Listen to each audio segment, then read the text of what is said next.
नमस्कार दोस्तों। रिसेंटली एक ऐसे इंफ्रास्ट्रक्चर प्रोजेक्ट के ऊपर बात फिर से शुरू हुई है जिसका इंतजार देश के लोग सालों से कर रहे थे। 1955 के अंदर पहली बार प्रपोज किया जाता है कि इंडिया और श्रीलंका के बीच में एक ब्रिज बनाया जा सकता है ठीक राम सेतु के ऊपर, ताकि दोनों ही देशों को लैंड रूट से कनेक्ट किया जा सके और दोनों ही देशों की इकोनॉमी और तेजी से डेवलप हो सके। बट उस समय पर श्रीलंका ने यहाँ पर विरोध कर दिया था। कुछ एनवायरमेंटलिस्ट ने भी यहाँ पर विरोध किया, जिसके कारण से ये प्रोजेक्ट मटेरियलाइज नहीं हो पाया। 2015 के अंदर भारत के कैबिनेट मंत्री नितिन गडकरी जी कहते हैं कि न्यू डेवलपमेंट बैंक 24,000 करोड़ दे के इस पूरे प्रोजेक्ट को फाइनेंस करने को भी तैयार है। बट उस समय पर भी श्रीलंका की अपोजिशन पार्टी ने विरोध कर दिया था, जिसके कारण से ये प्रोजेक्ट जो है उस समय पे ही मटेरियलाइज नहीं हो पाया था। 2019 के अंदर श्रीलंका की सरकार ने यहाँ पर इंटरेस्ट दिखाया, उसके बाद एक कमेटी बनी और कमेटी बनने के बाद अभी ऑन द ग्राउंड इस प्रोजेक्ट की फिजिबिलिटी के ऊपर स्टडी चल रही है। और रिसेंटली श्रीलंका के ही प्रेसिडेंट उस साइट पे जाते हैं और कहते हैं कि feasibility study on the proposal to establish land connectivity with India is in the final stage, जो दर्शाता है कि इंडिया और श्रीलंका के बीच में प्रोजेक्ट ये शुरू होने वाला है। दो कारणों से। पहला, विरोध करने वाला श्रीलंका अब इस प्रोजेक्ट के अंदर इंटरेस्टेड है, क्योंकि उनकी इकोनॉमी अब इंडिया पे डिपेंडेंट ज्यादा हो रही है चाइना के मुकाबले। वहीं दूसरी तरफ यहाँ पर ये जो स्टडी है ये फाइनल स्टेज में है और अभी तक रिपोर्ट जो है वो पॉजिटिव आती हुई दिखाई दे रही है। अब दोस्तों बात करते हैं कि मैं किस जगह की बात कर रहा हूं। देखो, ये इंडिया है, ये श्रीलंका है, ये सैटेलाइट बेस्ड इमेज है, इस कारण से थोड़ी सी फटी हुई दिखाई दे रही होगी आपको। यहां पर एक पतली सी जगह देखना, ये ऐसा लगेगा आपको कि थोड़ी सी इंडिया और श्रीलंका को कनेक्ट कर रही है। इसी जगह को कहा जाता है राम सेतु।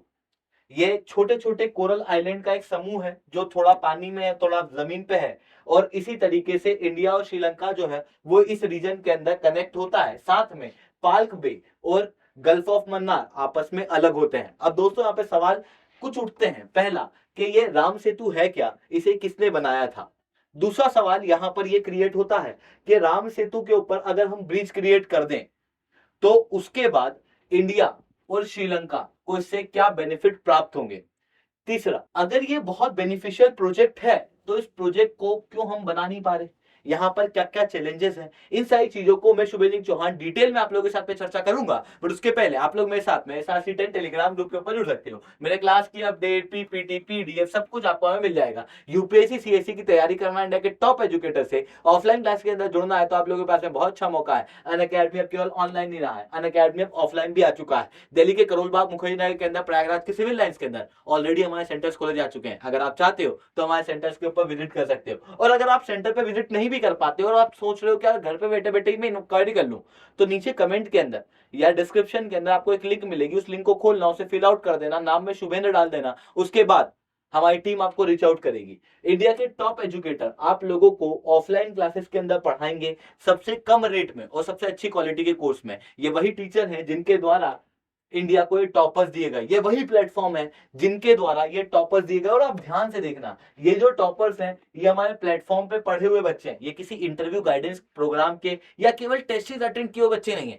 क्योंकि इंटरव्यू गाइडेंस प्रोग्राम और टेस्ट सीरीज बच्चे लगभग सारी कोचिंग पे अटेंड करते हैं, पर पढ़ते कुछ ही कोचिंग पे है। ये बच्चे अनअकैडमी के अंदर पढ़े हुए हैं। अगर आप भी यहाँ पर जुड़ना चाहते हो तो बिल्कुल जुड़ सकते हो। चलिए दोस्तों, अब बात करते हैं राम सेतु के बारे में। मैंने ब्रॉडली आपको बताया कि राम सेतु है क्या।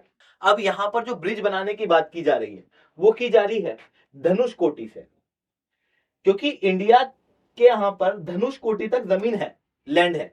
उसके बाद छोटे छोटे कोरल आइलैंड देखने को मिलते हैं।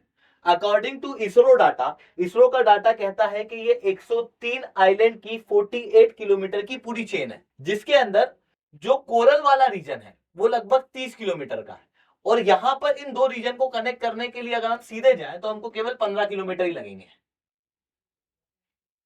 तो इस तरीके से हमको देखने को मिलता है कि ये धनुष कोटि से श्रीलंका के मन्नार आइलैंड तक एक ब्रिज क्रिएट करने का प्रपोजल जो है वो दिया गया था और इसी को यहां पर मटेरियलाइज करने की कोशिश की जा रही है। अब दोस्तों बात आती है कि राम सेतु बना कैसे। तो यहाँ पे दो अलग अलग आइडिया है, एक साइंटिफिक, एक रिलीजियस। रिलीजियस आइडिया ये कहता है कि भगवान श्री राम जब भारत से श्रीलंका जा रहे थे अपनी सेना को लेके। उस समय पर रास्ते में समुद्र था और उसी समय पर नल और नील करके दो भाई थे जिनके द्वारा इस रीजन के अंदर ये राम सेतु जो है वो बनाया जाता है। हालांकि उनके साथ में दूसरे वानर भी यहाँ पर मदद करते हैं, पर वो जो पूरा आर्किटेक्चर है, उसकी जो प्लानिंग है, वो इनके द्वारा की जाती है। वहीं दूसरी तरफ एक और प्रकार का आइडिया यहाँ पर देखने को मिलता है जो जियोलॉजिस्ट कहते हैं। जियोलॉजिस्ट का कहना है कि ये टेक्टोनिक एक्टिविटीज के कारण बना हुआ एक ब्रिज है। जब इंडिया से श्रीलंका दूर हो रहा था, जब प्लेट टेक्टोनिक एक्टिविटी चल रही थी, तो उस समय पर ये जमीन जो है वो वहीं रह गई होगी। रामस्वामी टेम्पल के सोर्स ये बताते हैं कि 1480 तक ये जो सेतु है ये पानी के अंदर नहीं था, ये जमीन पे था। मतलब ये पूरा रीजन जो है वो जमीन से ही कनेक्ट था। श्रीलंका और इंडिया के बीच में कोई समुद्र नहीं था 1480 तक। 1480 के बाद साइक्लोन वगैरह के चलते ये रीजन जो है वो थोड़ा सा पानी में चला गया, जिसके कारण से यहाँ पर डायरेक्ट कनेक्टिविटी अभी देखने को नहीं मिलती। तो यहाँ पर क्या किया जा रहा है कि इस रीजन के अंदर एक ब्रिज बनाने की बात की जा रही है। पर ब्रिज बनाने से होगा क्या, क्या बेनिफिट प्राप्त होंगे? देखो, अगर मैं श्रीलंका की बात करूं तो श्रीलंका के अंदर लगभग 70% लोग जो है वो बुद्धिस्ट है। To be precise Sinhala Buddhist है। ये जो सिन्हाला बुद्धिस्ट है ये भारत के अंदर पिलग्रिम के लिए आना चाहते हैं और कई सारे आते भी हैं। ऐसी कंडीशन में भारत के अंदर कई सारी बुद्धिस्ट साइट के ऊपर ये विजिट करते हैं, पर फ्लाइट से आना महंगा पड़ता है। ऐसी कंडीशन में ये रोड कनेक्टिविटी अगर मिल जाए तो उनको ज्यादा सस्ता पड़ेगा, ऐसा माना जाता है। जिसके कारण से यहाँ पर रोड कनेक्टिविटी भारत के अंदर टूरिज्म को बढ़ाएगी। वहीं दूसरी तरफ कई सारे भारतीय श्रीलंका के अंदर जाते हैं। श्रीलंका के अंदर जो मेजर सोर्स ऑफ टूरिज्म है वो भारत से है। लगभग 20% टूरिस्ट श्रीलंका के अंदर भारत से जाते हैं। ऐसी कंडीशन के अंदर भारतीय टूरिस्ट की मात्रा श्रीलंका के अंदर बढ़ेगी और श्रीलंका की इकोनॉमी को भी यहाँ पर बेनिफिट प्राप्त होगा। वहीं दूसरी तरफ भारत के अंदर आपको 12 मेजर पोर्ट दिखाई देंगे। हालांकि मेजर पोर्ट उससे ज्यादा है, पर गवर्नमेंट डाटा 12 कहते हैं तो मैं 12 बता रहा हूं आपको। टोटल 12 मेजर पोर्ट भारत के अंदर देखने को मिलेंगे जो आपको यहाँ पे दिखाई दे रहे हैं। बट इनमें से कोई भी पोर्ट ऐसा नहीं है जो बहुत बड़े शिपमेंट को होल्ड कर सके। ऐसी कंडीशन में जब बहुत बड़े जहाज आते हैं ना, तो हम डायरेक्ट इंडिया के अंदर उन जहाजों को नहीं लाते, हम उसको श्रीलंका के अंदर कोलंबो पोर्ट पे पहले खाली कराते हैं सामान, और छोटी छोटी बोट के माध्यम से फिर वो सामान भारत के अंदर आता है। ऐसी कंडीशन में चीजें महंगी पड़ जाती है। अगर हम ऐसा करें कि यहाँ पर रोड की कनेक्टिविटी क्रिएट कर दें, हालांकि हम ऑलरेडी केरला के अंदर विजिंजम पोर्ट इसी चीज को लेके बना रहे हैं, पर हम ऐसा भी कर दें कि श्रीलंका को यहाँ से रोड से कनेक्ट कर दें, तो ऐसी कंडीशन में क्या होगा कि कोई भी सामान जो श्रीलंका के अंदर आया उसको हम डायरेक्ट इंडिया के अंदर रोड के जरिए ला सकते हैं। Even people to people contact जो है तमिलनाडु और श्रीलंका के अंदर और ज्यादा बढ़ता हुआ दिखाई देगा। तो ये सारे बेनिफिट भारत और श्रीलंका को प्राप्त होंगे। अब बात आती है कि इसके अंदर कितना फंड लगेगा। तो गवर्नमेंट के डाटा बताते हैं, क्योंकि न्यू डेवलपमेंट बैंक ने कहा है कि लगभग 24,000 करोड़ हम इस प्रोजेक्ट के लिए देंगे, जो कि इस पूरे प्रोजेक्ट का कंप्लीट कॉस्टिंग है। तो भारत सरकार को या श्रीलंका को यहाँ पर ज्यादा पैसे देने की जरूरत नहीं पड़ेगी, कि फाइनेंस जो है वो न्यू डेवलपमेंट बैंक द्वारा किया जाएगा। अब बात आती है टाइम कितना लगेगा। तो टाइम टू बी प्रिसाइज कह पाना काफी मुश्किल है, भारत के अंदर कई सारी ब्यूरोक्रेटाइजेशन वगैरह है। बट सिमिलर प्रकार का एक ब्रिज चाइना के अंदर बनाया गया था। चाइना के अंदर सी ब्रिज बना था तो उसको लगभग 4 साल लगे थे। ऐसी कंडीशन में अप्रोक्सीमेटली अगर ईमानदारी से काम किया जाए तो इस प्रोजेक्ट को कंप्लीट करने में लगभग 4 साल लगेंगे। अब ये प्रोजेक्ट जब इतना अच्छा है तो फिर इस प्रोजेक्ट को बना क्यों नहीं लेते? इतने सालों से इस प्रोजेक्ट के ऊपर और बात ही क्यों चल रही है? क्योंकि कई सारे चैलेंज इस प्रोजेक्ट के अंदर देखने को मिल रहे हैं। ऐसा नहीं है कि ये कोई पहला प्रपोजल है राम सेतु वाले रीजन के अंदर कुछ नया डेवलप करने का। 1860 के अंदर अंग्रेजों द्वारा और इवन 2002 के अंदर 2005 के अंदर यूपीए सरकार द्वारा प्रपोज किया गया था कि क्यों ना हम लोग ऐसा करें कि यहाँ पर जो राम सेतु है उसे हटा ही दे और यहाँ पर टनल क्रिएट कर दे, एक टनल बना दे, जिस टनल के माध्यम से सामान जो है वो डायरेक्ट इधर से जा पाए। इस प्रोजेक्ट को नाम दिया गया था सेतु समुद्रम प्रोजेक्ट। बट इन्वायरमेंटलिस्ट ने यहाँ पे विरोध करा था और कई सारे हिंदू नेशनलिस्ट ने भी यहाँ पे विरोध किया था, क्योंकि सीधी सी बात है, राम सेतु जो है वो हिंदू रिलीजन के लोगों के लिए धार्मिक आस्था का भाव भी है। वहीं दूसरी तरफ जब कोरल रीफ है तो कोरल रीफ इन्वायरमेंटल के लिए काफी ज्यादा सेंसिटिव देखने को मिलती है।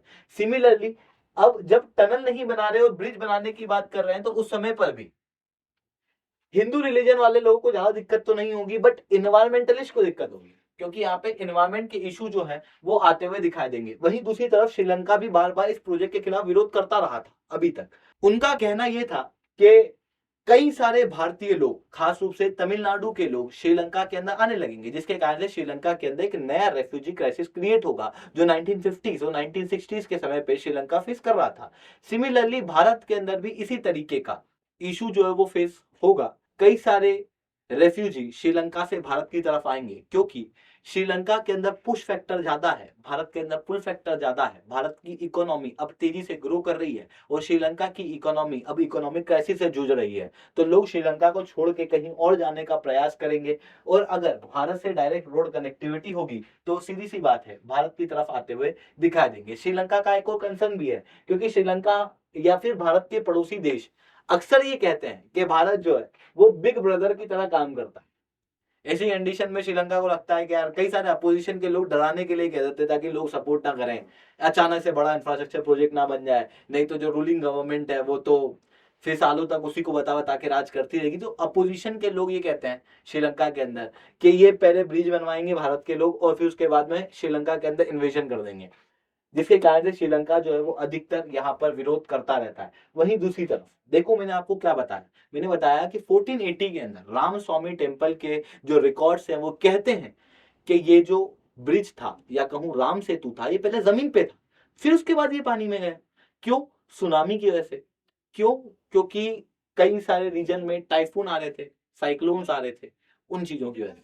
पर वो आना भी बंद थोड़ी हो गए, अभी भी तो ये एनवायरमेंट में सेंसिटिव इलाका ही है, अभी भी तो इंडियन ओशन के अंदर सुनामी वगैरह आती ही है। ऐसी कंडीशन में वो जो ब्रिज अगर हम बनाएंगे तो वो बहुत सेंसिटिव होगा और एक ऐसे इंसिडेंट से वो करोड़ों रुपए पानी में जाके डूब जाएंगे।